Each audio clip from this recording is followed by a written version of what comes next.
Les villes ne sont plus des couloirs à voitures, les villes sont des espaces de vie. La raison numéro un, malheureusement aujourd'hui, de pourquoi il n'y a pas plus de gens qui font du vélo, c'est qu'il y a trop de voitures. Comment est-ce qu'on vit ensemble? Comment est-ce qu'on organise les villes le mieux pour tout le monde? La mobilité douce et la mobilité durable va sauver les villes. Se déplacer, c'est aussi se transformer. Chaque trajet nous façonne. Chaque pas, chaque coup de pédale, chaque pause dessine qui nous sommes. Tracé est une série en 5 épisodes dans laquelle Anna Rizzi, Anne Hornung-Soucoupe, Françoise Lancy-Montant, Mathilde Appia et Louise Trottet unissent leurs voix. Elles travaillent la mobilité et la mobilité les travaille. Mais comment cet engagement se vit-il au quotidien? Dans ce deuxième épisode, elles imaginent la ville de demain. Plus d'espace, des pistes cyclables qui donnent envie de les prendre et les mythes qu'il va falloir déconstruire pour y arriver.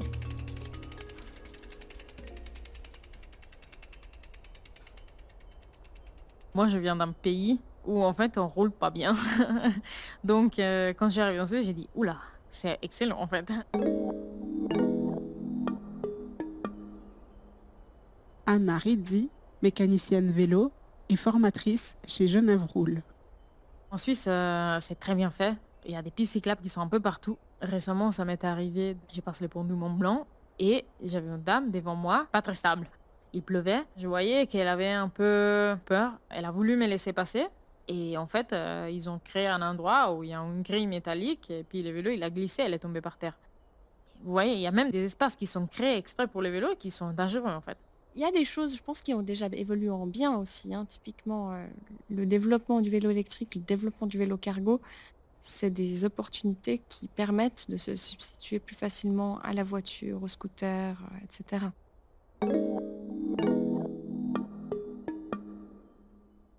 Louise Trottet, médecin et membre du bureau Pro Vélo Genève. C'est une énorme révolution qu'on vit en fait dans le domaine du vélo depuis la fin des années 90. Avec l'apparition du vélo électrique, il y a des choses qui sont possibles qui n'étaient pas avant.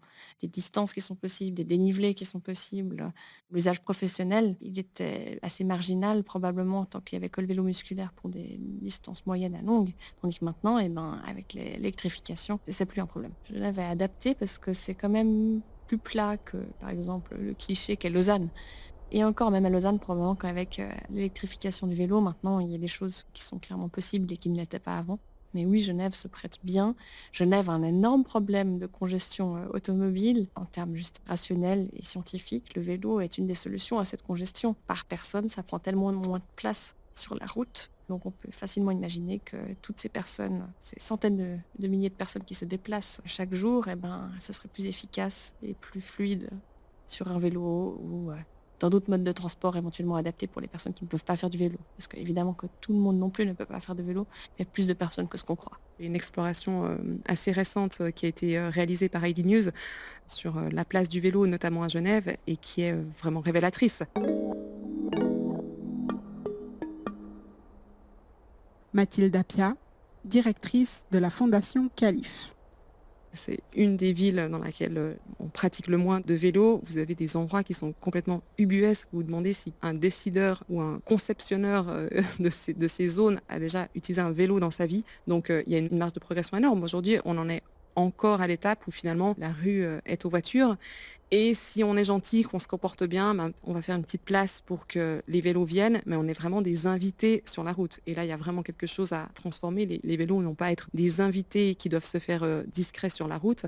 Il faut leur redonner toute cette place-là. Vous avez des tas de pays qui le font et dans lesquels ça fonctionne extrêmement bien, ou lorsque vous avez un croisement de route à faire de manière systématique, ce sont les vélos qui sont prioritaires et les voitures qui doivent s'arrêter. Ça choque absolument personne. Vous avez des rues qui sont destinées aux vélos, etc. À Genève, vous voulez rentrer chez vous, vous devez traverser 3 fois la rue. À chaque fois, vous pouvez attendre le feu pour qu'on vous donne le droit de traverser, de refaire un bout de voie cyclable. Il faut retraverser, donc vous réattendez au feu, vous repassez sur la voie cyclable qui est de l'autre côté, et ainsi de suite. Donc il y a des progrès énormes à faire. Et je sais qu'il y a des choses qui sont en route, mais il y a quand même quelque chose qui m'échappe. On sait qu'investir 1 franc dans une infrastructure cyclable rapporte 5 francs à une communauté, que ce soit sur les aspects de santé, sur les aspects de pollution, sur les aspects d'embouteillage, etc. On le sait, je ne comprends pas qu'il y ait un investissement massif pour redonner cette place-là. Quelle que soit notre motivation, en fait, que ce soit des motivations de temps, que ce soit des motivations économiques, que ce soit des motivations de santé, que ce soit des motivations écologiques, en fait, tout mène au même choix et pourtant, ça prend un temps fou. Donc oui, il y a encore des choses à faire à Genève. J'espère que ça va bouger rapidement.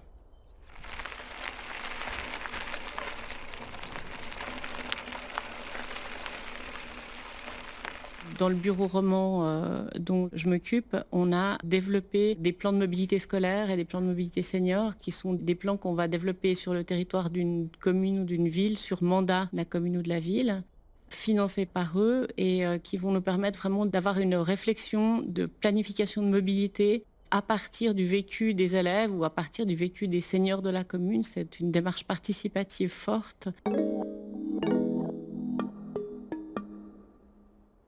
Françoise Lancy-Montant, responsable du bureau roman de l'association Transport et Environnement.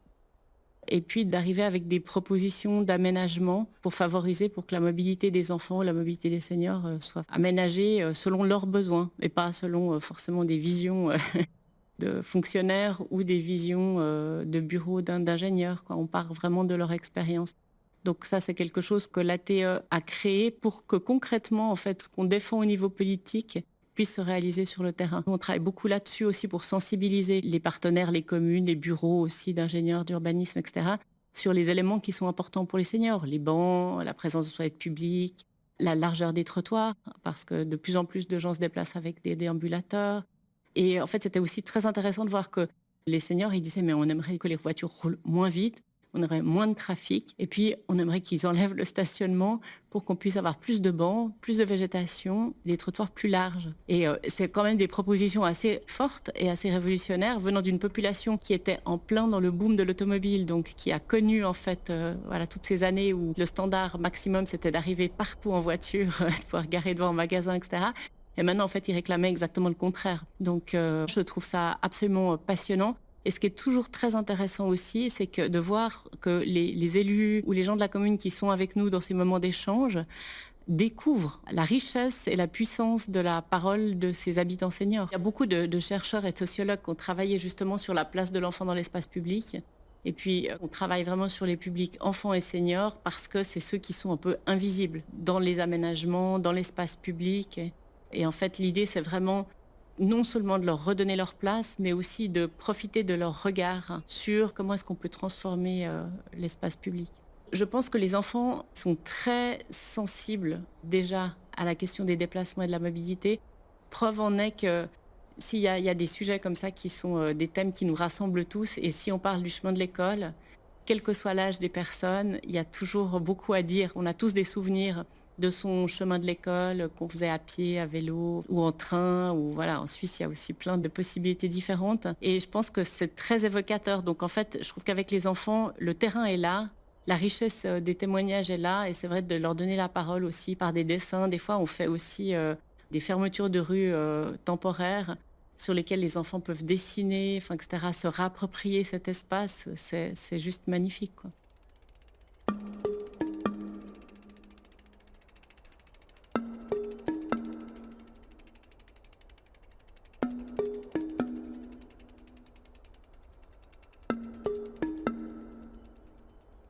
Il y a encore beaucoup de travail au niveau des infrastructures à faire parce que des fois on essaie de trouver des solutions, mais on trouve des solutions avec les moyens qu'on a, avec les ressources qu'on a, et souvent c'est pas suffisant. Et ça fait tellement peu longtemps qu'on est en train de passer à cette transition écologique et qu'il faut encore se donner les temps et les moyens de faire les choses correctement. Aujourd'hui, quand on parle d'aménagement cyclable, ou plutôt quand on regarde la concrétisation des aménagements cyclables, c'est majoritairement des petites bandes cyclables.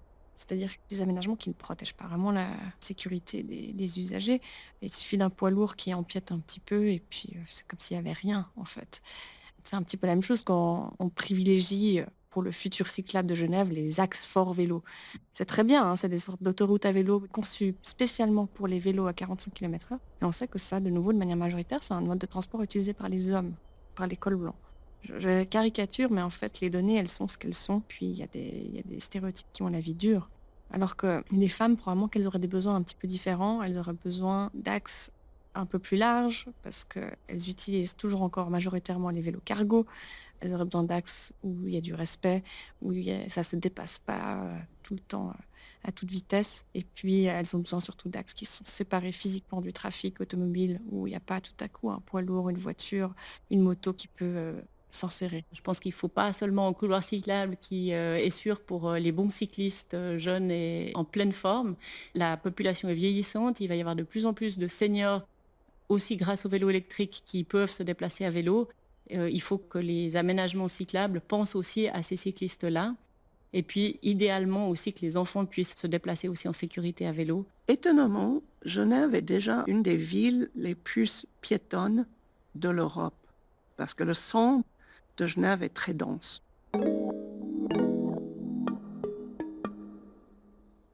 Anne Hornung Soucoupe, ancienne présidente du conseil administratif des TPG.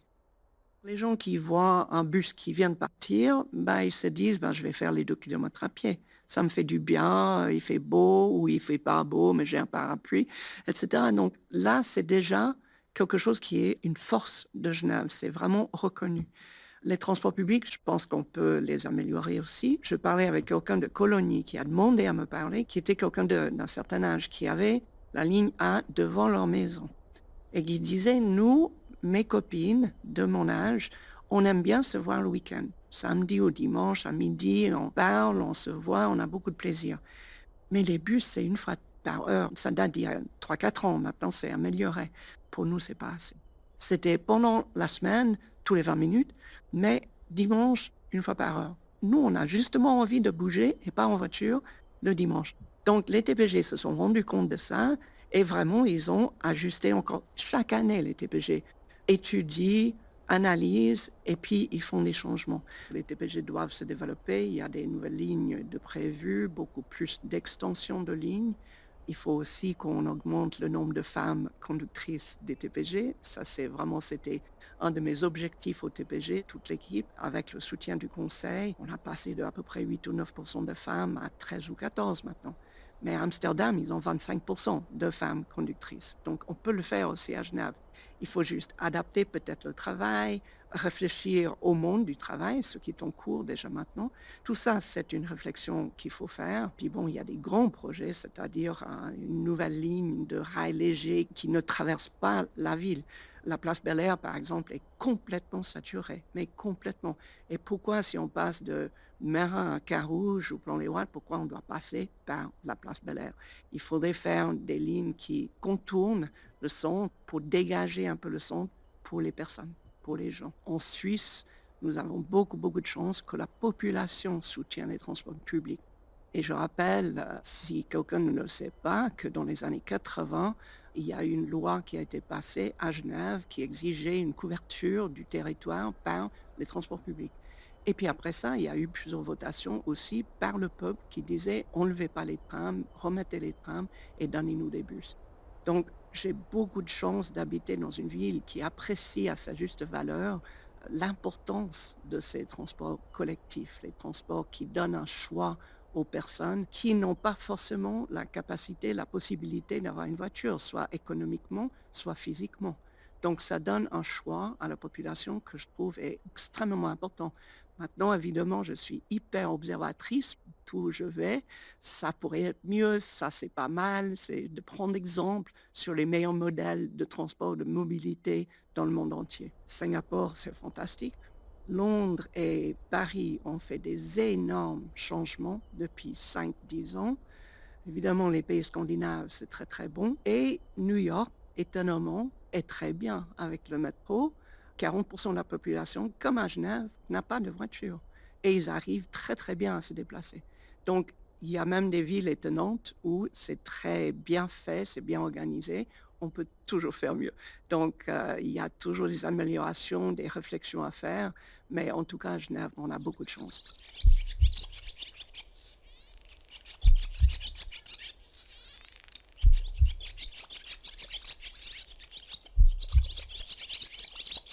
L'enjeu principal, c'est d'avoir des aménagements cyclables qui sont mieux faits, plus sûrs, et qui du coup incitent les femmes à prendre le vélo. Avec du coup une masse critique, une sorte d'effet d'entraînement. Plus il y aura de femmes qui feront du vélo, plus il y aura de femmes qui en feront. C'est toujours cet effet boule de neige où la sécurité des cyclistes, elle vient du nombre qui en fait en fait. Les femmes doivent être présentes dans tous les domaines. Dans tous les domaines, ça change la discussion. Il y a une très bonne vidéo filmée par BBC qui s'appelle If Women Designed Cities. Et c'est tout sur la ville et si c'était dessiné par les femmes. Et si une ville fonctionne bien pour les femmes, la ville fonctionne bien pour tout le monde, y compris les conducteurs. Donc s'il y a moins de trafic parce qu'il y a plus de gens à pied ou à vélo ou en transport public, les conducteurs, ils peuvent se déplacer plus facilement. Alors, cette vidéo, j'adore. Ça donne peut-être une dizaine d'idées, mais en fait, l'étude qu'ils ont faite auprès des femmes, et c'était des femmes qui ont mené cette étude, c'était au moins une centaine de facteurs à améliorer dans la ville. Ça parle spécifiquement de la ville de Barcelone, où une femme est devenue maire dans les années 2014-15, et elle a dit tout de suite, je vais faire un plan féministe pour améliorer la ville de Barcelone. Donc avec ce plan et avec des études faites par les femmes, on a beaucoup amélioré la ville de Barcelone. Il n'y a rien de pire que d'aménager une rue ou une place et puis de se rendre compte quand tout est fini qu'on a oublié un banc pour les seniors ou que le banc qu'on a mis est en plein soleil. Ce qu'il ne faut pas oublier, c'est que la mobilité, c'est la gestion de l'espace public et puis que l'espace public est pour tous. Dans les choses qui sont importantes par rapport à la qualité, la mobilité, etc., je pense qu'il faut qu'on favorise l'évolution de l'espace public et les rues, elles ont vocation à être autre chose que juste un lieu de stationnement ou un lieu de circulation. Il y a aussi beaucoup de villes autour de nous. Si on va à Milan, ils ont fermé à la circulation plus de 80 places qui sont devenues ce qu'ils appellent les piazze aperte, qui sont des espaces où ils ont, au lieu d'avoir la circulation qui se croisait dans tous les sens, ils ont parfois gardé juste un axe de circulation sur un côté. Ils ont piétonnisé le reste, ils ont mis des bancs, ils ont mis des tables de ping-pong, ils ont mis de la couleur au sol. C'est Milan, quoi. C'est quand même la deuxième plus grande ville d'Italie qui n'est pas forcément la moins polluée.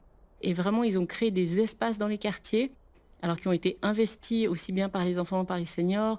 Le soir, il y a des jeunes qui viennent jouer au ping-pong. C'est hyper sympa. Lyon, ils sont à peu près à une centaine de rues scolaires, donc ils ferment des rues devant les écoles. Mais si vous visitez ça, c'est juste magnifique. Et il n'y a plus personne qui souhaite un retour en arrière.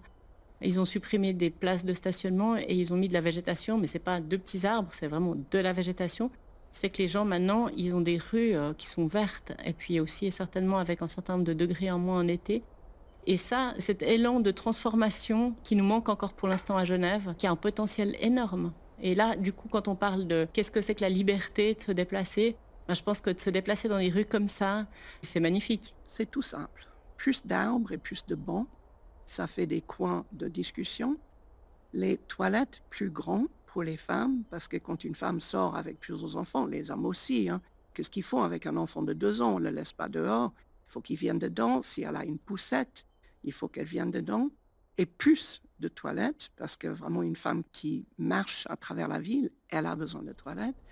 Plus de transport public.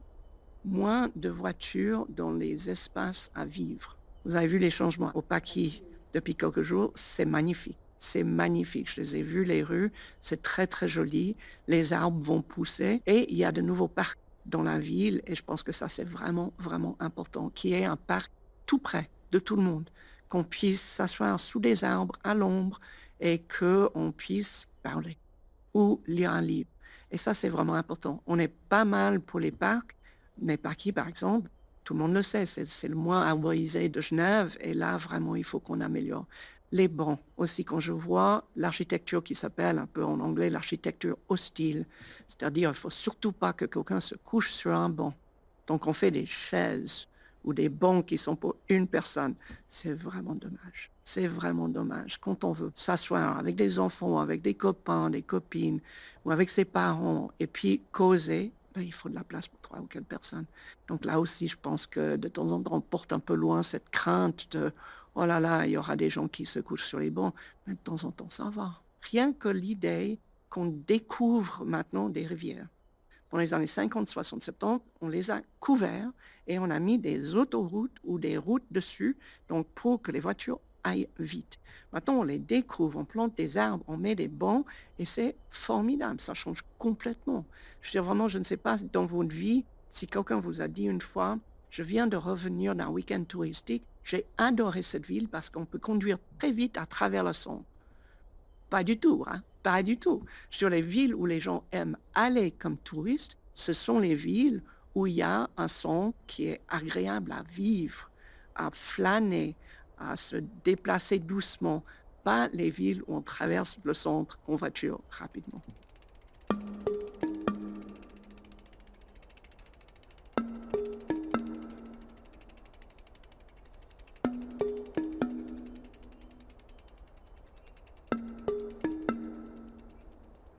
Sur une place de parc, vous parquez 8 vélos, donc c'est réduit. Si on inverse le ratio entre voitures et vélos pour avoir un même nombre de personnes qui se déplacent, qui se parquent, etc., on peut récupérer une surface très importante.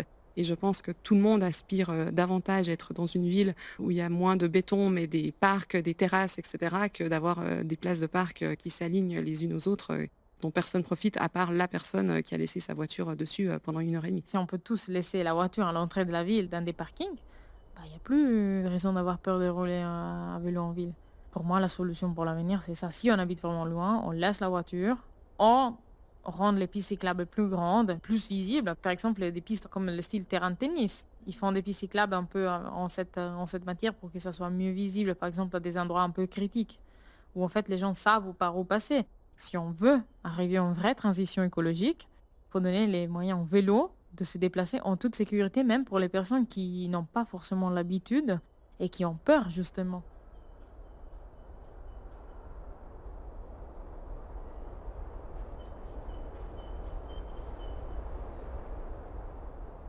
Le Léman Express a beaucoup changé la donne. En 2019, c'est miraculeux, c'est fantastique ce qu'on a fait avec le Léman Express.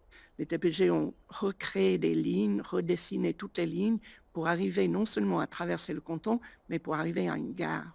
Donc ça aussi, c'est une révolution pour les TPG, révolution pour Genève, parce que vraiment, on a ouvert en même temps la voie verte, le tram 14 à Annemasse et le Léman Express. Et il y avait des gens qui disaient, ça ne va jamais marcher, c'est trop d'offres. Il n'y aura jamais de succès dans les 3 voies différentes. C'était un succès le premier mois. Donc c'est fantastique quand on donne de l'offre, comme les gens acceptent, ils sortent de la voiture, ils changent leurs habitudes et c'est ça qu'il faut faire, il faut continuer à faire.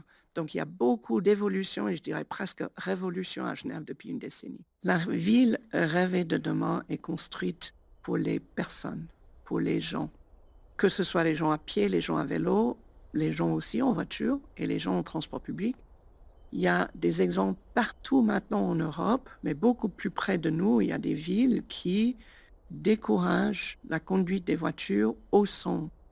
Il y a un mythe qu'on croit encore, si on enlève une place de parking devant la boulangerie, personne ne va venir dans ma boulangerie. Personne ne va acheter mon pain. Et c'est faux. S'il y a plus de piétons et plus d'accès au vélo, on a plus de ventes dans les commerces. Donc ça, on n'y croit pas encore, mais c'est statistique. Et c'est vraiment quelque chose qui vient maintenant, qui est prouvé, qui est démontré. Même les commerçants qui se plaignent de projets d'enlever le parking, de le mettre sous terre quelque part, disent après la transition, mais pourquoi je pensais ça? Mais pourquoi je pestais contre cette idée d'enlever 2 places de parc devant mon commerce? C'est mieux maintenant, les gens prennent le temps, ils s'arrêtent, ils sont plus calmes dans la boutique et ils achètent plus. Même à vélo, on achète plus que quand il y a des voitures devant. Donc ça, je trouve que c'est un mythe qu'il faut absolument exploser et j'ai essayé de le faire depuis des années, mais on y croit encore. Toutes les villes de toute la planète devraient ressembler à ça. Pas que Genève. Il y a beaucoup, beaucoup de travail à faire parce que nous, ici, on est dans un contexte idéal. On a les moyens économiques, on a la mentalité. Il y a plusieurs facteurs qui jouent en notre faveur, mais on peut donner l'exemple à d'autres villes d'Europe qui ne sont pas encore vraiment dans l'élan pour pouvoir dire ok, on est arrivé à un point où en fait il faut changer et on va changer de la bonne façon. On va mettre plus d'espaces verts, plus de plantes, il y aura des pistes cyclables, il y aura plus d'endroits où pouvoir laisser les vélos en sécurité, pas juste des barres ou accrocher les vélos avec le cadenas. On va réduire les bruits. C'est pas possible de continuer dans cet élan. Ma ville rêvée, c'est une ville qui aurait des aménagements cyclables en or, quoi. Pour moi, c'est une priorité des priorités. Le jour où on peut se déplacer agréablement et en sécurité à vélo, je pense qu'il y a un report modal énorme qui peut se faire. C'est une ville rêvée, mais c'est aussi une ville qui existe parce que ce que je vous dis maintenant, ça peut sembler chez nous un peu extraordinaire, mais des aménagements cyclables hors pair, il y en a pas loin de chez nous, plutôt dans le nord de l'Europe. Des rues scolaires, il y en a à Lyon, il y en a dans toutes les grandes villes françaises où maintenant il y a des dizaines et des dizaines de rues qui sont fermées, piétonnisées devant les écoles, qui deviennent des espaces publics pour tous. Et puis aussi des rues qui sont végétalisées. Je trouve aberrant, en sachant que l'espace public est limité, de penser qu'en fait on dévolue une part de cet espace public pour le stationnement des voitures, où en fait une voiture elle va rester scotchée là pendant des heures et des heures, alors qu'on a besoin de plus de place sur les trottoirs, on a besoin de beaucoup plus de végétalisation. Et récemment à Lyon, j'ai vu que en fait, dans tout un quartier, ils ont enlevé le stationnement et sur les places de stationnement, ils ont mis une végétation mais extraordinaire qui transforme la rue. Et là aussi, il n'y a plus personne qui veut revenir en arrière parce que c'est un tel changement de qualité de vie. Donc pour moi, mobilité va avec qualité de vie. Mobilité va avec changement, mutation. Je pense qu'il ne faut pas avoir peur d'évoluer. La ville évolue. Et des fois, j'ai l'impression que ces crispations, elles viennent aussi parce qu'on ne veut pas lâcher l'espace qu'on a pour sa mobilité. Mais les mobilités évoluent, la gestion de l'espace public évolue. J'aimerais que la politique évolue aussi vite que ça. Tout est là pour passer à l'action. Et aussi, tout nous montre la direction à prendre.